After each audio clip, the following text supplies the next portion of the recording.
Il la regarda droit dans la main qu'elle tendait et l'ignora, pas par accident, mais par choix. Dans une salle pleine d'investisseurs, un dirigeant puissant balaya une femme noire d'un revers de regard, avec un sourire en coin, la qualifia d'insignifiante et passa à autre chose comme si la dignité était optionnelle. Les caméras captèrent la scène, des gens rirent.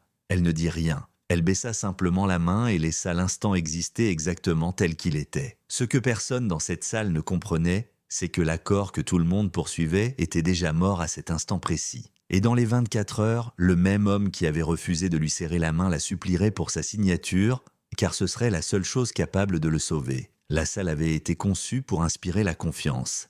Des murs de verre, une longue table, des noms dont le poids se suffisait à lui-même. Lena Moore arriva tôt et prit place près du bout de la table, non par hésitation, mais par stratégie.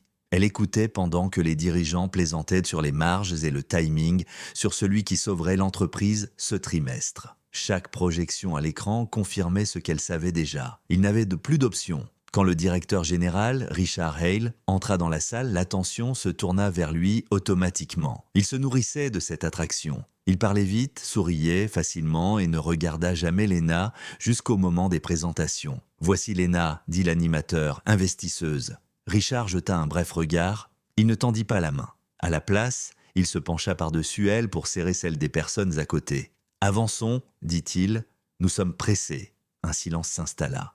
La main de Lena resta suspendue une seconde, puis se posa calmement sur la table. Quelques rires nerveux. Quelqu'un murmura « stagiaire ». Richard sourit avec suffisance et continua déjà à parler chiffres. Lena ne dit rien. La présentation se déroula comme une pièce de théâtre. Richard parla de résilience et d'héritage, de ponts financiers et de prêts qui leur achèteraient une année de plus. Il demanda de la confiance. Il demanda de la foi. Quand vint le temps des questions, il choisit qui comptait. Lena leva la main une fois. Il ne la vit pas. Elle la leva de nouveau.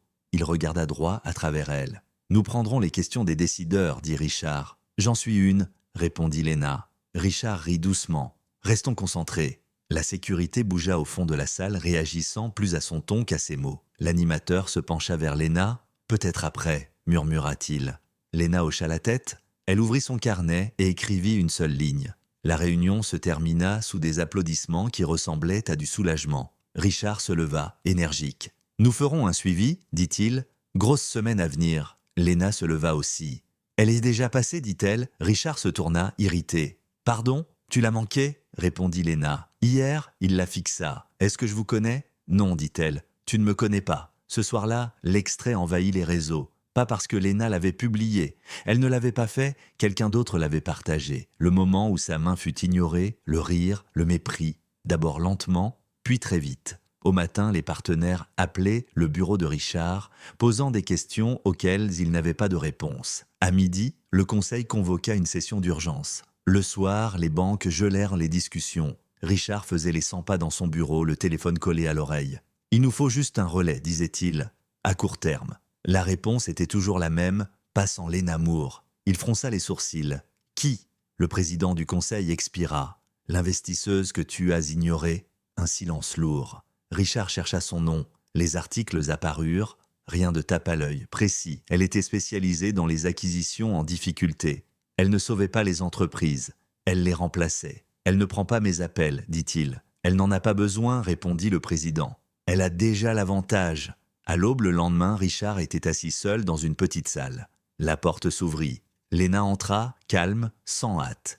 Elle ne tendit pas la main. « Merci d'être venu, » dit-il rapidement. « Je ne suis pas venu, » répondit-elle. « J'étais déjà dans le secteur. » Il avala sa salive. « Nous devons parler. »« Nous l'avons déjà fait, » dit-elle en s'asseyant en face de lui. « Hier, » il força un sourire. « J'étais distrait. Tu étais déterminé, » corrigea Lena. Richard se pencha. « Qu'est-ce qu'il faudrait ?» Elle ouvrit son dossier et le fit glisser sur la table. Peu épais, définitif. « Ta démission, dit-elle, publique, immédiate. » Son visage se vida de sa couleur. « C'est extrême. » Refuser une courtoisie professionnelle devant témoins l'était aussi, répliqua-t-elle. « Je peux m'excuser. Tu l'as déjà fait, dit Lena. » En demandant de l'aide, il parcourut le document. Les conditions s'enchaînant, claires, supervision, restructuration des actifs, remplacement des dirigeants. Son nom n'apparaissait qu'une fois tout à la fin.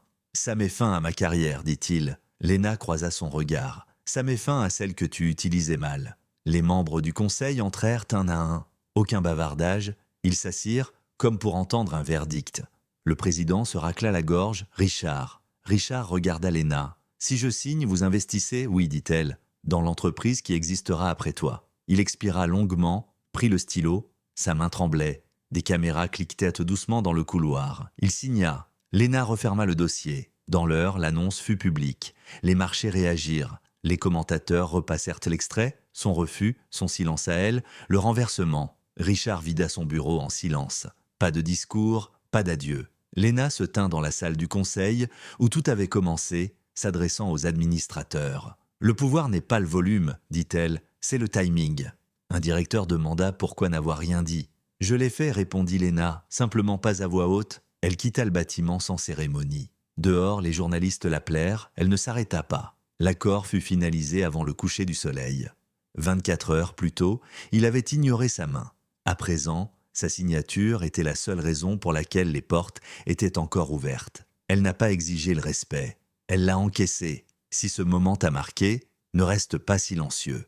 Partage-le avec quelqu'un qui a été sous-estimé. Et commente d'où tu regardes. Écris un mot qui définit ce qu'elle a repris. Pouvoir, dignité, respect, justice.